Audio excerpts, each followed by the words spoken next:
এখন তো প্রায় দিনই বিকালে কালবৈশাখীর ঝড় উঠছে, আর তা না হলে থাকাও যাবে না, যা গরম পড়েছে। কিন্তু জানো তো, যাদের বাড়িতে আম গাছ আছে তাদের একটা এক্সট্রাই মজা। চলো তোমাদের দেখাই এই যে আম কুড়ানোর মজা। যেহেতু আমাদের বাড়ির ভিতরেই আম গাছ আছে, তাই ধূপ ধাপ করে আম পড়ে, আর তারপর যখন বৃষ্টি এসে সবকিছু ধুয়ে দেয় তখন মনে হয় ঝড় এলে তুই সাথে থাক।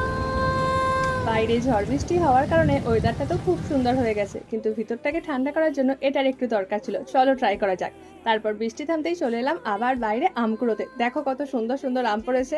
আসলে এই নানান রকম রসালো ফল আর আইসক্রিমের জন্য আমার সামারটাকে একটু একটু ভালো লাগে। তোমাদের কি ভালো লাগে? তাহলে কমেন্টে জানিও। বাই।